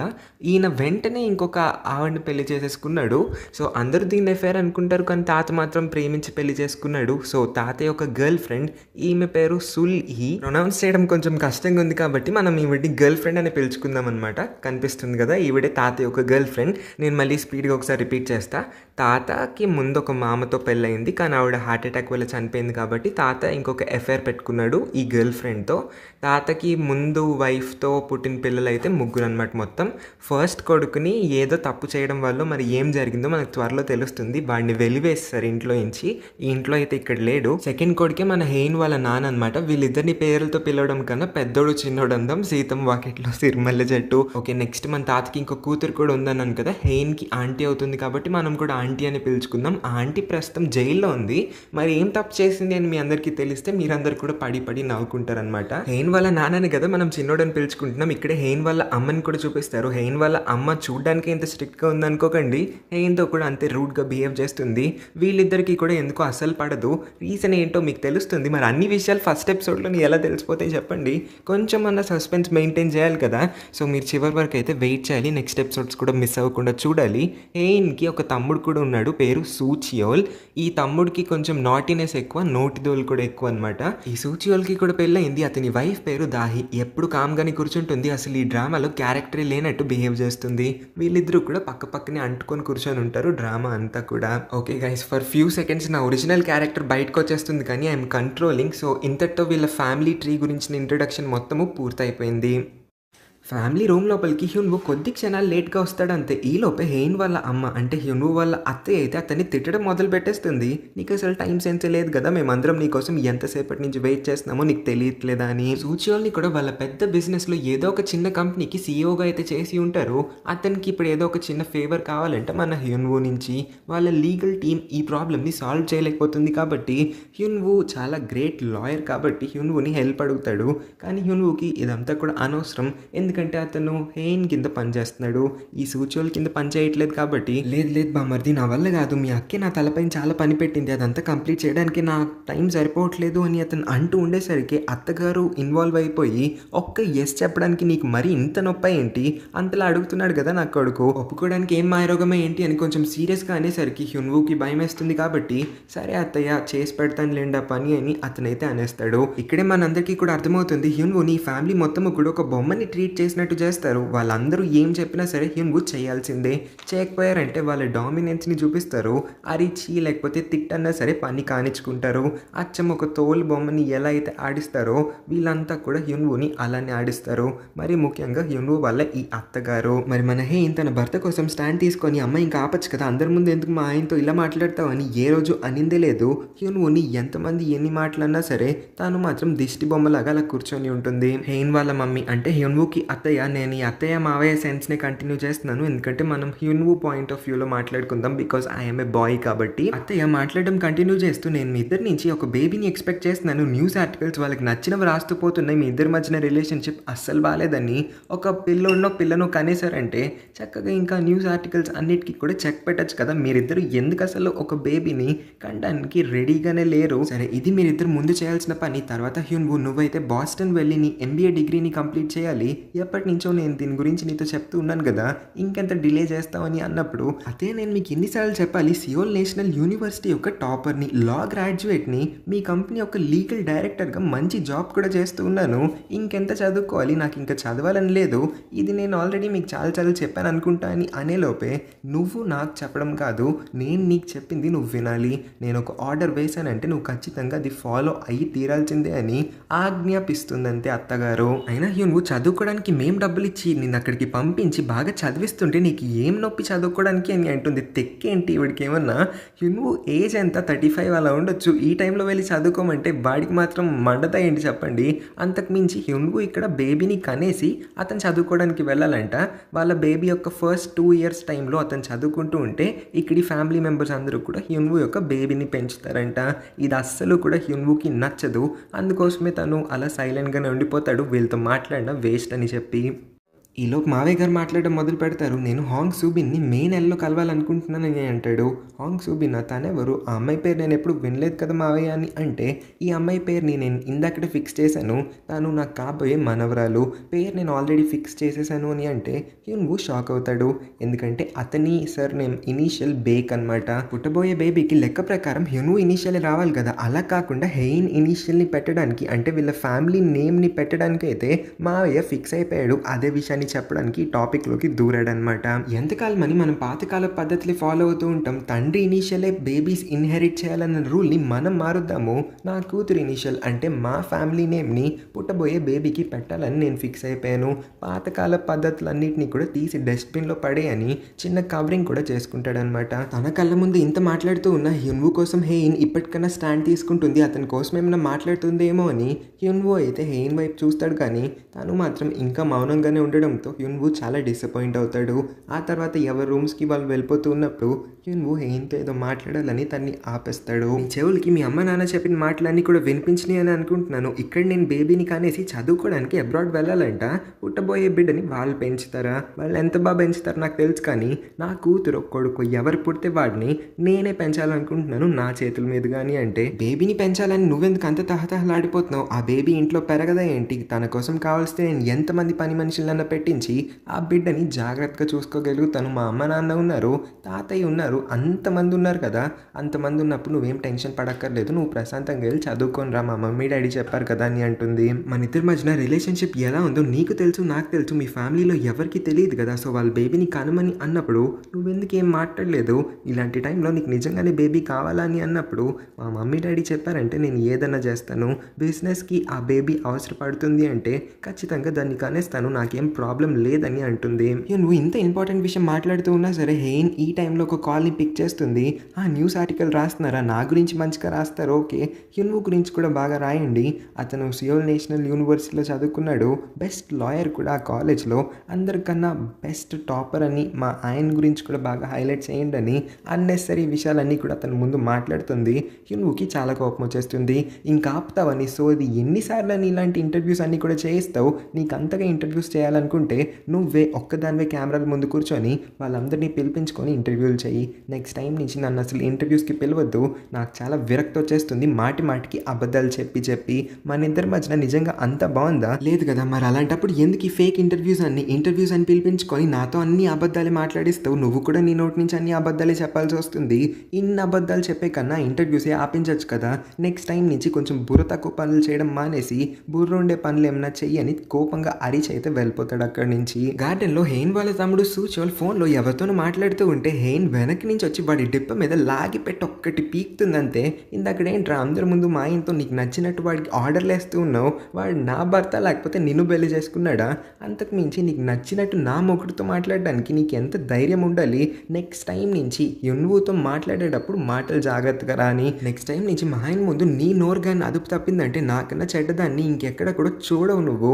అంత దారుణంగా ఉంటుంది. ఇది కేవలం ట్రైల్ మాత్రమే అని 4 పీకేస్ అయితే వెళ్తుంది వాడిని. నువ్వు తాగడానికి తన బెస్ట్ ఫ్రెండ్ అయిన యాంగ్, అతను కూడా ఒక లాయర్, యాంగ్ దగ్గరికి అయితే వస్తాడు. ఇక్కడ తాగి ఫుల్గా తాగిన తర్వాత క్యూట్ ఎక్స్ప్రెషన్స్ పెట్టడం మొదలు పెడతాడు. నేను తాగితే చాలా క్యూట్గా ఉంటానని హెయిన్ చెప్పింది. ఆ క్యూట్నెస్ వల్లే అనుకుంటా హెయిన్ పడిపోయింది. దేవుడా నన్ను ఎందుకు ఇంత క్యూట్గా మార్చావు చెప్పు, అసలు నన్ను ఇంత క్యూట్గా చెక్కాల్సిన అవసరం ఏమన్నా ఉందా? ఈ క్యూట్నెస్ని చూసి తను పడిపోయింది. ఆ తర్వాత ఏమో నేను తప్పించుకోలేకపోతున్నాను ఆ అమ్మాయి నుంచి. నన్ను టార్చర్ పెడుతుంది. వాళ్ళ ఫ్యామిలీ అంతా కూడా నా బుర్ర తినేస్తున్నారు. అంత దారుణమైన ఫ్యామిలీలో నేను ఇంక ఉండాలనుకోవట్లేదు. అందుకే తొందరగా నాకు డివోర్స్ ఏదో వచ్చేసేలా చెయ్యి దేవుడా అని ఏడ్ చేస్తూ ఉంటాడు. ఇంకో పక్కేమో తన క్యూట్నెస్ని అతనే పొగిడేసుకుంటూ ఉంటాడు. ఇదంతా విన్న యాంగ్ ఏమో, ఒరే నువ్వు ఫుల్గా తాగేసావురా, ఇంకా తాగద్దు, నువ్వు తాగేవంటే నోటికి నచ్చింది, నోటికి ఏదొస్తే అది వాగేస్తూ ఉన్నావు, సరే పద ఇంటికి వెళ్దాము. లేదురా నువ్వు ఇంటికి వెళ్ళిపో, నేను ఎలాగోలాగా ఇంటికి వెళ్తానులే అని అంటే, ఇలాంటి పరిస్థితుల్లో నేను ఇక్కడ వదిలేసి ఎలా వెళ్తాను చెప్పు, నిన్నైనా ఇక్కడి నుంచి ఎవరైనా తీసుకెళ్ళడానికి వస్తున్నారా ఏంటి అని అంటే, ఉన్నారు ఇద్దరు ఇక్కడెక్కడో ఉంటారులే, నన్ను తీసుకెళ్తారు వాళ్ళిద్దరు అని అంటే, ఏంటి జోక్ చేస్తున్నావా? అక్కడ కూర్చుని వాళ్ళిద్దరూ నిన్నెందుకు తీసుకెళ్తారు? ర్యాండమ్ స్ట్రేంజర్స్, తాగేసి ఉన్నావు అని నీకెందుకు హెల్ప్ చేస్తారని అంటే, వాళ్ళు ర్యాండమ్ స్ట్రేంజర్స్ కాదు, కావాలంటే ప్రూవ్ చేయమంటావా అని యున్వు నుంచుంటాడు. ఇతను నుంచోగానే వాళ్ళిద్దరు కూడా నుంచుంటారు. యున్వు మళ్ళీ కూర్చుంటే వాళ్ళిద్దరు కూడా కూర్చుంటారు. దీన్ని బట్టి మనకు అర్థమవుతుంది యున్వు ఎప్పుడు ఇలా తాగేసి ఏడ్చి ఇంటికి లేట్గా వచ్చిన టైంలో వీళ్ళిద్దరూ కూడా యున్వుని దగ్గర ఉండి చూసుకోవడానికి ఏం పెట్టింది అనుకుంటా వీళ్ళిద్దరిని. వీళ్ళిద్దరు అయితే యున్వు బాడీ గార్డ్స్ లాంటి వాళ్ళు అనమాట. నేను ఎప్పుడు కూడా ఈ పేపర్ ఫ్లవర్ని ముక్కలుగా చేస్తూ ఉంటాను. లాస్ట్ ముక్కే డిసైడ్ చేస్తుంది నేను డివోర్స్ తీసుకోవాలా లేదా అని. కానీ ఎప్పుడు కూడా డివోర్స్ తీసుకోవద్దని పేపర్ చెప్తుంది. అసలు ఏంటో నాకు ఏం అర్థం కావట్లేదని అంటే యాంగ్ అంటాడు, డెస్టినీ కూడా మీ ఇద్దరి డివోర్స్ కోరుకోవట్లేదని. అలా కాదు ఆలోచించాల్సింది, ఆఖరికి ఒక పేపర్ కూడా నాకు సపోర్ట్ చేయట్లేదు, నా వైపు ఎవ్వరు కూడా లేరని ఇంకా ఏడ్ చేస్తూ ఉంటాడు. ఇంతలా ఏడుస్తూ ఉన్న యున్వుని చూసి తాగేస్తున్న యాంగ్ కూడా అతని సాడ్ స్టోరీని షేర్ చేసుకుంటాడు.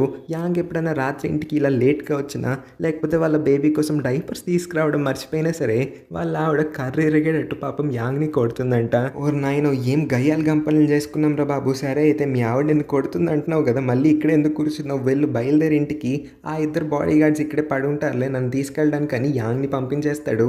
కాసేపటి తర్వాత యున్వు కూడా రోడ్ మీద సాడ్ సాంగ్ పాడుతూ రోడ్ మీద వెళ్తూ ఉంటే వాళ్ళిద్దరేమో యున్వు వెనకాలే వస్తూ ఉంటారు. ఒరే ఇంకా మీరు నన్ను ఫాలో అవ్వడం ఆపరా ఏంటి, ప్రశాంతంగా సాడ్ సాంగ్ పాడుకుంటూ రోడ్ మీద వెళ్ళనివ్వట్లేదు కూడా, ఇంకా మీరు నన్ను ఫాలో చేయడం ఆపండి, ఇక్కడి నుంచి వెళ్ళిపోండి అని గట్టిగా అరిస్తే వాళ్ళిద్దరేమో అక్కడ పక్కనే ఉన్న ఒక 2 చెట్లు వెనకాలకి వెళ్ళి దాక్కుంటారు. తుప్పల్లో అంటే దూరితే ఏదో యున్వుకి కనిపించదు అన్నట్టు. నిజంగానే యున్వు తాగేసి ఉంటాడు కాబట్టి వాళ్ళిద్దరు అక్కడి నుంచి వెళ్ళిపోయారు అనుకుంటాడు. ఇంటికి వచ్చిన తర్వాత యున్వు హెయిన్ బెడ్రూమ్ లోపలికి వెళ్దాం అనుకుంటాడు. డోర్ వరకు వస్తాడు, అతను చేయి కూడా ముందుకు వస్తుంది. అటు పక్కన హెయిన్ కూడా ఫుడ్ స్టెప్స్ని వినుంటుంది కాబట్టి యున్వు డోర్ తెరిచే లోపే తను కూడా డోర్ని లాగుదామని వెయిట్ చేస్తూ ఉంటుంది. కానీ యున్వు చాలాసేపు అక్కడే నుంచొని వెయిట్ చేస్తాడు, కానీ డోర్ ఓపెన్ చేయకుండానే అతని బెడ్రూమ్ లోపలికి అయితే వెళ్ళిపోతాడు. హెయిన్ కూడా బాగా అప్సెట్ అవుతుంది. యున్వు లోపలికి వస్తాడేమో అనుకుంటే రాలేదు. ఇక్కడే మనకు అర్థమవుతుంది ఇద్దరిలో ఇంకా ప్రేమ అయితే ఉంది, కానీ అది వీళ్ళు చూపించుకోవట్లేదు. తాతయ్యకి 3 పిల్లలని చెప్పుకున్నాం కదా, పెద్దోడు చిన్నోడు ఇంకొక అమ్మాయి అని. ఆ అమ్మాయిని ఆంటీ అని పిలుచుకుందామని మీ డ్రామా మొత్తంలో. సో ఈ ఆంటీ జైల్లో ఉంది. ఇప్పుడు ఈ జైల్లో ఉన్న ఆంటీని కలవడానికి యున్వు అయితే వచ్చి ఉంటాడు. ఈ ఆంటీకి ఆల్రెడీ 3 పెళ్ళిళ్ళు అయినాయి అంట, 3కి కూడా విడాకులు ఇచ్చేసింది. అంటే ఎవరు కూడా ఈ ఆంటీని భరించలేకపోయారు కాబట్టి అందరూ కూడా డైవర్స్లు ఇచ్చేసి పారిపోయారు. ఈ ఆంటీ అయితే కంపెనీ డబ్బులన్నీ కూడా విచ్చలవిడిగా నచ్చినట్టుగా ఖర్చు పెట్టేస్తూ ఉంటుంది. తాతయ్యకి ఎలా తెలుస్తుందిలే, తెలిసినా సరే నన్ను ఏమంటాడులే అనుకొని. కాకపోతే తాతయ్యకి ఎలాగోలాగా తెలుస్తుంది. కానీ మన ఆంటీకి ఏమనిపిస్తుంది అంటే, తాతయ్యకి ఒక గర్ల్ ఫ్రెండ్ ఉంది కదా, ఆ గర్ల్ ఫ్రెండ్ మన ఆంటీ గురించి ఆ తాతయ్యకి పీక్రీలు చెప్పేసి ఉంటుందేమో. వాళ్ళ నాన్నకి ఎక్కడ గర్ల్ ఫ్రెండ్ అన్ని తప్పుగా చెప్పేసి వాళ్ళ నాన్న ముందు మన ఆంటీని బ్యాడ్గా చేయడానికి ట్రై చేస్తుందేమో అని ఆంటీకి గర్ల్ ఫ్రెండ్ పైన చాలా కోపం వచ్చి ఉంటుంది కాబట్టి ఓ రోజు స్ట్రెయిట్గా వెళ్ళిపోయి ఆ గర్ల్ ఫ్రెండ్ జుట్టు పట్టుకొని 4 పీక్ ఉంటుంది. ఆల్మోస్ట్ ఆ గర్ల్ ఫ్రెండ్ జుట్టు మొత్తం ఊడొచ్చేసి బట్టతల కూడా అయిపోయి ఉంటుందన్నమాట. తాతకి ఈ ఇన్సిడెంట్ తర్వాత కూతురు పైన చాలా కోపం వస్తుంది. తన girl friend precious girl friend ప్రాణాలు పోయే పరిస్థితికి వచ్చింది కాబట్టి ఆంటీకి పనిష్మెంట్ ఇద్దామని తాతే స్వయంగా మన ఆంటీని తీసుకొచ్చి జైల్లో పెట్టాడంట. కానీ ఇప్పుడు ఆంటీ యొక్క హెల్త్ నిదానంగా తగ్గుతూ వస్తుంది. హెల్త్ పాడైపోతుంది అన్న విషయం తెలిసిన తర్వాత తాత మనసు కొంచెం కరుగుతుంది. అందుకోసమే మన హ్యున్వుని పంపించి ఆంటీకి బెయిల్ ఇప్పించమని మాట్లాడి ఉంటాడు. ఇవాళ తాతయ్య యొక్క మొదటి భార్య అంటే మామగారి యొక్క డెత్ యానివర్సరీ అనమాట. మెమోరియల్ని వాళ్ళ ఇంట్లోనే కండక్ట్ చేసి ఉంటారు. ఈ మెమోరియల్ని కవర్ చేయడానికి చాలా న్యూస్ ఛానల్స్ అయితే వచ్చి ఉంటాయి అక్కడికి. తాతయ్య యొక్క పెద్ద కొడుకు ఎవరినైతే వెలివేసేసి ఉంటారో తాతకి అతనికి గొడవ అయి ఉంటుంది. అతను కూడా ఆబ్వియస్లీ మరి వాళ్ళ మమ్మీ యొక్క మెమోరియలే కాబట్టి అక్కడికైతే వచ్చి ఉంటాడనమాట. కానీ తాతయ్యకి ఈ విషయం అస్సలు నచ్చదు. ఈ హాంగ్ ఫ్యామిలీలో ఒక వింత ట్రెడిషన్ అయితే ఉంటుంది. ఎవరు చచ్చిపోయినా ఎప్పుడు ఏం మెమోరియల్ జరిగినా సరే హాంగ్ ఫ్యామిలీ యొక్క అల్లుళ్ళందరూ కూడా కిచెన్లో పని చేయాల్సి ఉంటుంది.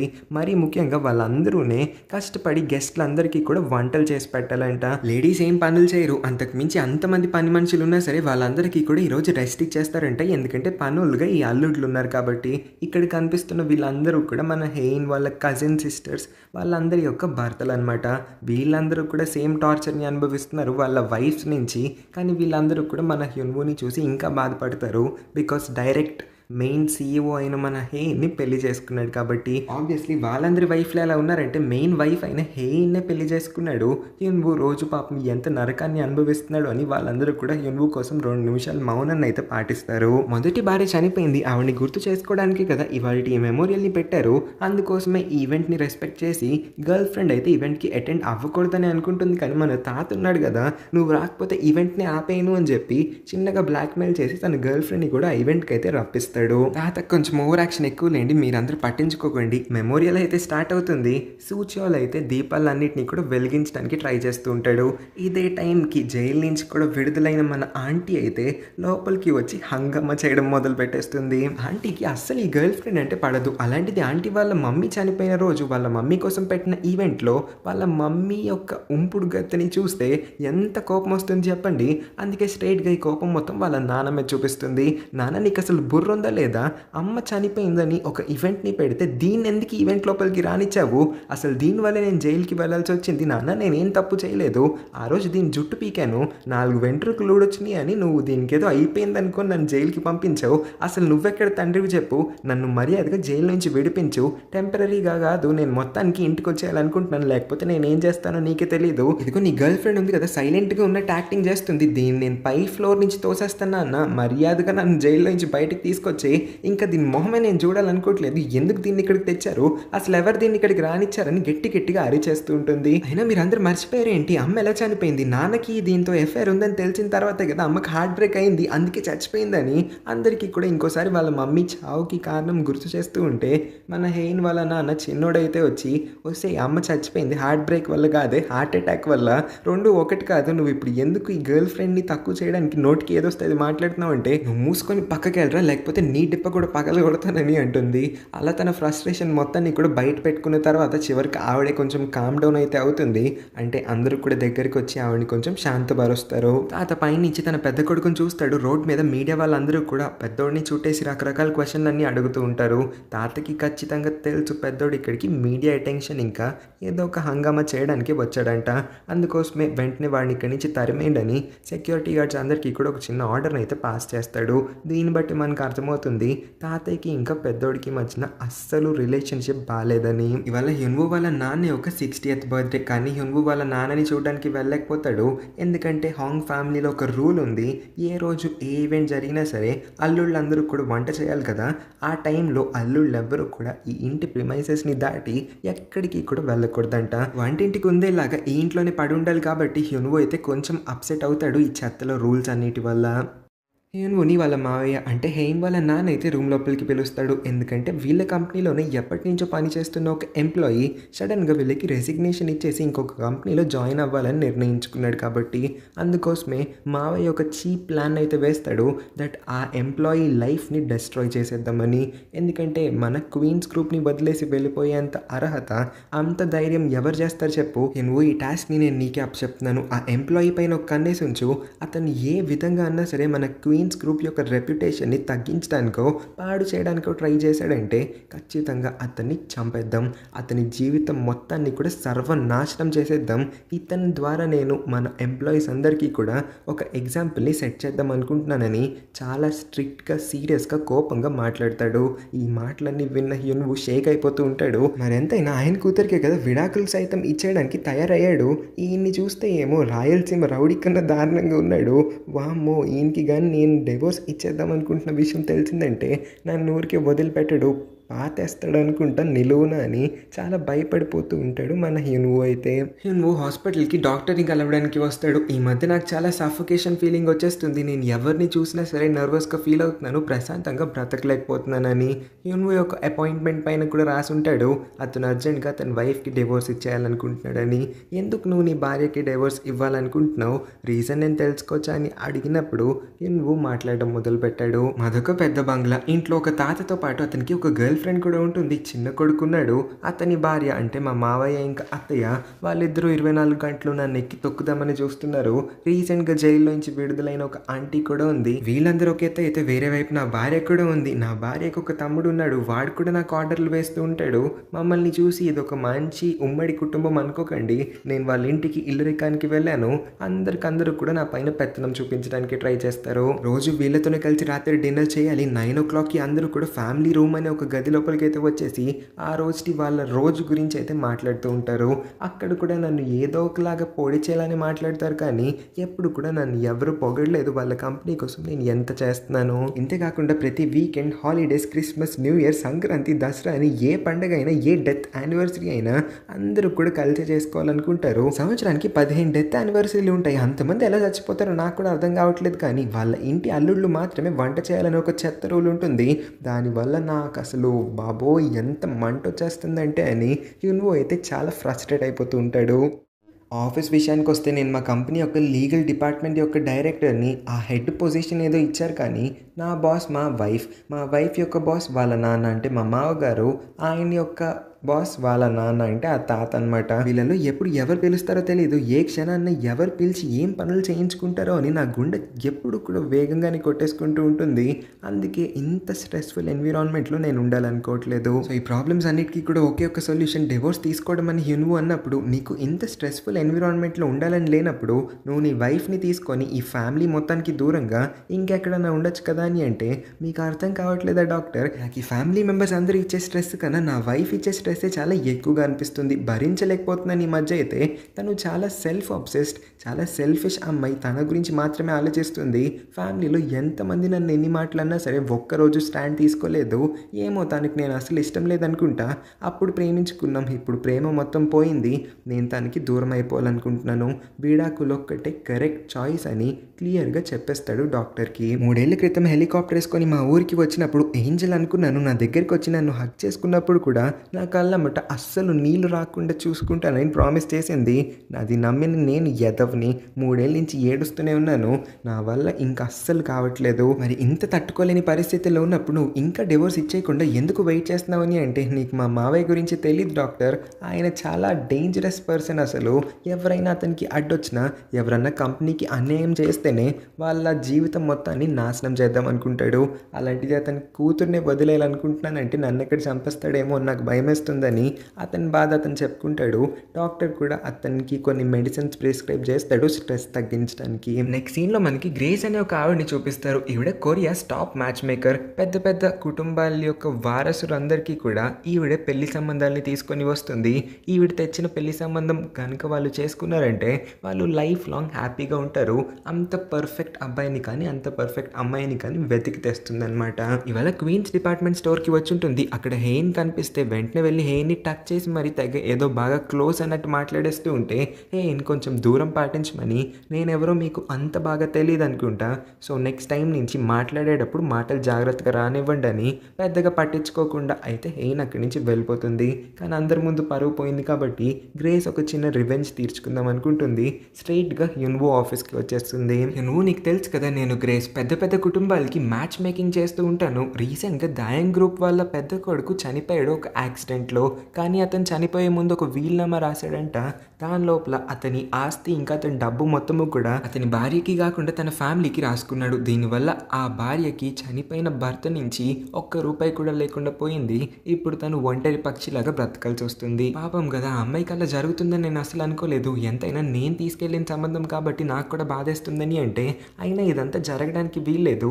మీరు కావాలంటే ఒక లా సూట్ ఫైల్ చేయొచ్చు. ఆ అమ్మాయికి న్యాయం జరిగేలాగా మనం చూడొచ్చు. మీకు కావాల్స్తే మా డిపార్ట్మెంట్లోనే ఉన్న ఒక బెస్ట్ లాయర్ని మీకు అప్పచెప్తాను అని అన్నప్పుడు, వాళ్ళంతా ఎందుకు, నీకన్నా బెస్ట్ లాయర్ ఎవరుంటారు చెప్పు. అయినా సరే ఎంతైనా నీ పరిస్థితి కూడా ఇంతే కదా, సేమ్ టు సేమ్ నీది కూడా ఇదే స్టోరీ అన్నప్పుడు యున్వుకి ఏమీ అర్థం కాక ఏం మాట్లాడుతున్నారు కొంచెం క్లియర్గా చెప్పండి అని అంటాడు. అంటే హెయిన్ కూడా పెళ్లి ముందు ఒక వీల్నామానైతే రాసుకుంది. ఒకవేళ పొరపాటున తనకి ఏదో ఒక రోజు ఏదన్నా జరిగిందంటే తన పేరు మీద ఉన్న డబ్బు, షేర్స్, స్టాక్స్ అన్నీ కూడా తన ఫ్యామిలీకి వెళ్ళిపోతాయి. కట్టుకున్న భర్తకి చిల్లి గవ్వ కూడా రాకూడదని. దీని గురించి మీకు తెలీదా? ఈ విల్ గురించి మీకు చెప్పిందని నేను అనుకున్నానే. చెప్పకపోతే నా ద్వారా తెలిసిందనుకుంటా. ఈ విషయాన్ని మాత్రం బయటికి చెప్పొద్దే. నువ్వు నిజంగానే అనుకుంటున్నావా మీ పెళ్ళి వెడ్డింగ్ ఆఫ్ ద సెంచరీ అని? ఇదంతా కూడా వాళ్ళ ఫ్యామిలీ చేస్తూ ఉన్న ఒక డ్రామా మాత్రమే. వాళ్ళకి మీడియా అటెన్షన్ కావాలి. హెయిన్కి మాత్రం తన చేతులతో ఆడిస్తే ఆడే ఒక భర్త కావాలి. నువ్వు దొరికావు కాబట్టి తను బాగానే హ్యాపీగానే ఉన్నట్టుంది. ఇంతకు మించి ఇక్కడ మీ ఇద్దరి మధ్యన ఏం లేదని అనుకుంటున్నానని అనేసరికి, ఇంకా ఆపు గ్రేస్, ఇక్కడి నుంచి బయలుదేరు. ఇంక నువ్వేం చెప్పాలనుకోలేకపోతే please get out of my room అని అంటాడు. కానీ గ్రేస్ వెళ్ళిపోయిన తర్వాత మాత్రం నువ్వు కొంచెం బాధగానే ఫీల్ అవుతాడు. ఎంతన్నా ఈ వీల్నామా గురించి అతనికి ఇప్పటి వరకు తెలియదు. తెలుసుకున్నా సరే సంతోషపడే విషయం కాదు కాబట్టి. హెయిన్కి ఎవరో కాల్ చేసి ఒక ఇంపార్టెంట్ విషయాన్ని అయితే చెప్తారు. ఇది విన్నాక హెయిన్ షాక్ అయిపోతుంది. వెంటనే యున్వు దగ్గరికి వచ్చి నాతో పాటు వస్తావు, ఒక ఇంపార్టెంట్ ప్లేస్కి వెళ్ళాలని అన్నప్పుడు, లేదు నేను రానని అంటాడు. నేను నీ షెడ్యూల్ కూడా చెక్ చేశాను, ఇప్పుడేం కాన్ఫ్లిక్ట్స్ లేవు కదా, నువ్వు ఖాళీగానే ఉన్నావు, నాతో పాటు రావచ్చు కదా ప్లీజ్ అని అంటే, నేను రానని చెప్పాను కదా ఎందుకు ఇన్నిసార్లు అడుగుతున్నావు అని కొంచెం గట్టిగా అరిచేస్తాడు. ఇదే ఫస్ట్ టైం యున్వు హెయిన్ పైన కంపెనీలో అరవడం. తను కూడా ఆశ్చర్యపోతుంది. యున్వు అక్కడి నుంచి అయితే వెళ్ళిపోతాడు. యున్వు డ్రైవ్ చేసుకుంటూ కంట్రీ నుంచి వాళ్ళ పల్లెటూరుకి అయితే వచ్చేస్తాడు. పల్లెటూరులో యున్వు వాళ్ళ మమ్మీ డాడీ ఇద్దరు కూడా పక్కా ఫార్మర్స్. వాళ్ళు పంట పొలంలో ఏదో పనులు చేసుకుంటూ ఉంటే యున్వు యొక్క కార్ అయితే వాళ్ళకి ఎదురుపడుతుంది. అదేంటి ఈ కార్ని ఎక్కడో చూసినట్టుంది అనుకొని దగ్గరికి వచ్చి చూస్తే వాళ్ళ అబ్బాయి ఉండేసరికి షాక్ అయిపోతారు. ఏరా ఇంత సడన్గా చెప్పపెట్టకుండా ఎక్కడికి వచ్చావు, నా కోడలి పిల్ల రాలేదా అని కార్ లోపల చూస్తే రాకపోయేసరికి యున్వుని ఏదో ఒక రీజన్ ఇస్తాడు. పనిలో తను బాగా బిజీగా ఉంది, నేను ఒక్కడనే వచ్చానని. సర్లే కానీ ఇంతకీ తినొచ్చావారా అని అంటే, లేదమ్మా ఏం తినలేదు, పొద్దున్న నుంచి నాకు చాలా ఆకలేస్తుంది, నీ చేతి వంట తిందామని ఇక్కడికి వచ్చేసానని అంటాడో లేదో వాళ్ళ మమ్మీ ఊర్లో ఉన్న వెజిటేబుల్స్ అన్నీ కూడా తెచ్చేసి వాళ్ళ చిన్న కొడుక్కి ఇష్టమైన వంటకాలన్నీ కూడా చేసి పెట్టేస్తుంది. యున్వు చాలా రోజుల తర్వాత వాళ్ళ అమ్మ చేతి వంట తినేసరికి నోరు ఆగట్లేదు అనుకుంటా, చేయి కూడా చాలా స్పీడ్గా వెళ్ళిపోతూ ఉంటుంది. నోట్లో కుక్కుకొని మరి మొత్తం కూడా లాగించేస్తాడు. నిదానంగా తినరా, ఎక్కడికి పోవు, ఇక్కడే ఉంటాయని అంటే, లేదమ్మా నీకు నా బాధ ఏం అర్థమవుతుంది చెప్పు, వాళ్ళు హెల్దీ అని చెప్పి ఏదేదో గడ్డి తింటారు రోజు, అదంతా కూడా నేను తినలేకపోతున్నాను. అందుకే చాలా రోజుల తర్వాత మన ఇంటి ఫుడ్ తింటే నా నోరు మొత్తం కూడా ఊరిపోతుంది, నాకు అసలు కడుపు ఖాళీగా ఉంది, మొత్తం కూడా ఫిల్ చేసేయాలని చెప్పి డిషెస్ అన్నీ కూడా ఖాళీ చేసి పడేస్తాడు. వీళ్ళ ఫ్యామిలీలో యున్వుని చిన్న కొడుకు. యున్వుకి ఒక అన్నయ్యతో పాటు ఒక అక్క కూడా ఉంటుంది. యున్వు ఊరొచ్చాడని తెలిసి వాళ్ళిద్దరూ కూడా పనులన్నీ ఆపుకొని మరీ ఇంటికి వచ్చేస్తారు. ఎరా నీకు నీ భార్యకి అంత తీరుబాట్లేదా, నాన్న 60th బర్త్డేకి రాకుండా మరి అక్కడ ఏం చేస్తున్నారు, రావచ్చు కదా, నాన్న ఎంత హ్యాపీగా ఫీల్ అవుతాడు అని అంటే, నేను మీ అందరికీ ఒక ఇంపార్టెంట్ విషయం చెప్పడానికి ఇక్కడికి వచ్చాను. నేను నా భార్య అయిన హెయిన్కి విడాకులు ఇచ్చేద్దాం అనుకుంటున్నాను. నేను చేసుకున్న పెళ్లి వల్ల నేను అస్సలు సంతోషంగా లేను కాబట్టి నేను ఈ నిర్ణయం తీసుకున్నాను. చాలా ఆలోచించాను కాబట్టి ఇప్పుడు మీరు నన్ను బ్రెయిన్ వాష్ చేయడానికి అస్సలు ట్రై చేయకండి అంటే, మరో క్షణం వాళ్ళ నాన్న చేసే పని అదే. ఏరా ఇంతకాలం నేనేమన్నా మీ మమ్మీతో హ్యాపీగా ఉన్నాను అనుకుంటున్నావే ఏంటి, మీ మమ్మీతో నేను పడట్ల రోజు అది నన్ను ఎంత టార్చర్ పెట్టినా సరే నేను భరిస్తున్నాను రా. పెళ్ళంటే అదే, నువ్వు నీ భార్య పెట్టిన టార్చర్ వల్ల కూడా ఎంత ఇరిటేట్ అవుతూ ఉన్నా సరే భరించాలి, ఓపిక్గా సహించాలి. ఇదే మ్యారేజ్ అంటే. ఇంత చిన్న విషయాలకి డివోర్స్లు ఇచ్చేయకూడదని అంటే, నాన్న నేను మీకు ఆల్రెడీ చెప్పాను ఈ మ్యాటర్ ఏమంత సింపుల్ది కాదు, నేను చాలా ఆలోచించిన తర్వాతే ఈ నిర్ణయానికి వచ్చానని అంటాడు. హ్యున్‌వూ కార్‌లో తిరిగి ఇంటికి వచ్చేస్తూ ఉంటే అన్నయ్య, అక్క ఇద్దరు కూడా హ్యున్‌వూని ఆపేసి కాసేపు మాట్లాడుకుందాం బయటికి రారా అని పిలుస్తారు. వాళ్ళిద్దరూ కూడా హ్యున్‌వూకి అర్థమయ్యేలా చెప్పడానికి ట్రై చేస్తారు. ముందు అక్క మాట్లాడుతుంది. ఏరా నేను నీకోసం ఎంత సాక్రిఫైస్ చేశాను. అమ్మ, నాన్న మన 30 ఆవుల్లో ఒక ఆవుని నీ చదువు కోసం అమ్మేశారు. వాళ్ళ కోసమన్నా నువ్వు ఆలోచించొచ్చు కదా! నీకోసమే నేను చదువు కూడా మానేశాను. నన్ను చదివించడానికి ఇంకొక ఆవు అవసరం పడుతుందంటే దాన్నెందుకు అనవసరంగా అమ్మేయడం? దాని పాలని అమ్ముకుంటే మనకు కొంచెం డబ్బులన్నా మిగులుతాయని నేను చదువు కూడా మానేశాను రాని అంటే, ఆపే సోది. నువ్వు అటెండెన్స్ ఇష్యూ వల్ల యూనివర్సిటీకి వెళ్ళలేకపోయావు. ఈ విషయం నాకు బాగా తెలుసు కానీ కవర్ చేసుకోవడానికి ట్రై చేయొద్దని అంటే ఇక్కడి నుంచి అన్నయ్య టేక్ ఓవర్ చేస్తాడనమాట. సర్లేరా దాని మాటలు పట్టించుకోకపోతే పోయావు కానీ మన ఊరు చివరున్నాడు కదా నా ఫ్రెండ్ ఒకడు, వాడికి కూడా 2 ఏళ్ల క్రితం డైవోర్స్ అయిపోయింది. కాకపోతే వాడి డైవోర్స్ గురించి ఇప్పటికీ కూడా మన ఊర్లో ఉన్న వాళ్ళు ప్రతిరోజు మాట్లాడుకుంటూనే ఉంటారు. రూమర్స్ మీద రూమర్స్, వాళ్ళ ఫ్యామిలీ గురించి రకరకాలుగా మాట్లాడుకుంటారు. నువ్వు క్వీన్స్ గ్రూప్ యొక్క వారసురాలైన హెయిన్ని పెళ్లి చేసుకోవడం వల్ల ఊర్లో అమ్మ నాన్నకి గౌరవం పెరిగింది. వాళ్ళిద్దరూ కూడా తలెత్తుకొని బ్రతకగలుగుతున్నారు. అలాంటిది ఇప్పుడు ఆ అమ్మాయికి డివోర్స్ ఇచ్చేసామని తెలిసిందంటే ఊర్లో ఉన్న వాళ్ళందరూ కూడా అమ్మ నాన్నల్ని సూటిపోటు మాటలతో ఏదో ఒకటి అంటూనే ఉంటారు. ప్రతిరోజు కూడా అమ్మ నాన్నల్ని గుచ్చేలానే మాట్లాడతారు.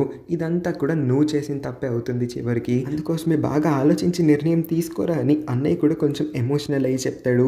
కానీ హ్యున్‌వూకి మాత్రం వీళ్ళిద్దరూ నిజంగా ఏమీ ఎమోషనల్ అవ్వట్లేదు, జస్ట్ ఓవర్ యాక్టింగ్ చేస్తున్నారని అర్థమైపోతుంది.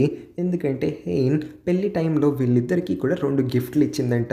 ఈమెకి ఒక బిల్డింగ్, ఇతనికి ఒక బిల్డింగ్ రాసి ఇచ్చేసిందంట.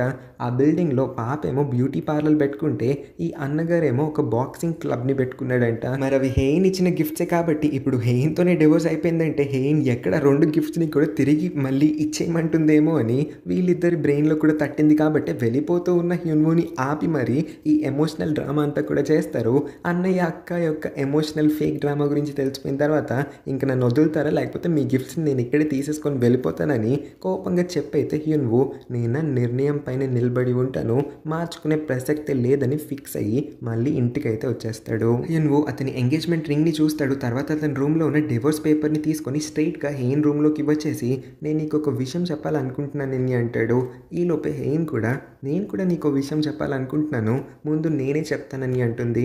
సరే ఏంటో చెప్పు అని అన్నప్పుడు హెయిన్ సడన్గా నేను చనిపోబోతున్నానని అంటుంది. ఏంటి అన్నప్పుడు నిజంగానే నేను చనిపోబోతున్నాను, నాకు కేవలం 3 మంత్స్ మాత్రమే మిగిలిన్నాయి, 3 నెలల్లో నేను చనిపోబోతున్నానని తను చాలా ఎమోషనల్గా చెప్తుంది. అసలు ఏం చెప్తున్నావు నాకేం అర్థం కాలేదని అన్నప్పుడు మధ్యాహ్నం నేను నిన్ను ఒక ఇంపార్టెంట్ ప్లేస్కి రమ్మని పిలిచాను, నువ్వు రానన్న పైన అరిచావు కదా, నేను నిన్ను డాక్టర్ దగ్గరికి తీసుకువెళ్ళమని అడిగానంతే, నువ్వు రాలేదు కాబట్టి నేను ఒక్కదాన్ని డాక్టర్ దగ్గరికి వెళ్ళాను. డాక్టర్ ఏదైతే నాకు చెప్పాడో నేను కూడా నీకు అదే చెప్తున్నాను, నాకు కేవలం 3 నెలలు మాత్రమే మిగిలింది, 3 మంత్స్లో నేను చనిపోబోతున్నానని తనైతే చెప్తుంది. ఇది విన్న తర్వాత హ్యున్‌వూ షాక్ అయిపోతాడు. ఇంతకీ నువ్వు కూడా ఏదో చెప్పాలని రూమ్లోకి వచ్చావు కదా, ఏంటది అని హెయిన్ అడుగుతుంది. హెయిన్ గురించి తెలిసిన తర్వాత హ్యున్‌వూ పూర్తిగా షాక్ అయిపోతాడు. అతని కళ్ళంట నీళ్ళు కూడా వచ్చేస్తూ ఉంటాయి. అతను అస్సలు నమ్మలేకపోతాడు హెయిన్ నిజంగానే 3 నెలలు చనిపోబోతుందా అని. ఇలాంటి క్రిటికల్ టైంలో హెయిన్ని వదిలేసి హ్యున్‌వూ నిజంగానే డైవోర్స్ ఇచ్చేద్దామన్న నిర్ణయం పైన నిలబడి ఉంటాడో లేకపోతే హెయిన్కి డైవోర్స్ ఇవ్వకుండా ఈ 3 నెలలు హెయిన్ని జాగ్రత్తగా చూసుకుంటాడో, అసలు హెయిన్కి ఏమైంది, 3 మంత్స్లో తను ఎందుకు చనిపోతుంది, డాక్టర్ తనకి ఏం చెప్పాడు, వీళ్ళ స్టోరీ ఎలా ఉండబోతుందో నెక్స్ట్ ఎపిసోడ్స్లోనే మనం చూద్దాము. ఇంకా చాలా కొత్త క్యారెక్టర్స్ రాబోతున్నాయి ఈ డ్రామాలోకి. చాలా కామెడీగా కూడా ఉండబోతుంది, అంతే రొమాంటిక్ కూడా. వీళ్ళ ఫ్లాష్ బ్యాక్ సీన్స్ అన్నీ కూడా చాలా బాగుంటాయి. నిజంగానే 3 నెలలు చనిపోతుందా, తను బ్రతికే ఛాన్సెస్ ఉన్నాయా, ఒకవేళ చనిపోతే స్టోరీ ఎలా ఉండబోతుంది, ఇవన్నీ తెలుసుకోవాలనుకుంటే ప్లీజ్ వెయిట్ చేయండి నెక్స్ట్ పార్ట్స్ కోసం. గైస్ చాలా కాలం తర్వాత నేను మన ఛానల్లో ఒక డ్రామాని స్టార్ట్ చేద్దాం అనుకున్నాను. నేను ఒక డ్రామాని స్టార్ట్ చేశానంటే మీ అందరికీ కూడా బాగా తెలుసని అనుకుంటున్నాను. చాలా డీటెయిల్గా ఎక్స్ప్లెయిన్ చేస్తాను అండ్ ప్రతిరోజు కూడా ఒక ఎపిసోడ్ని పెట్టడానికే ట్రై చేస్తాను. ట్రై కాదు, నేను రోజుకి ఒక పార్ట్ ఖచ్చితంగా తీసుకొస్తాను అంతే.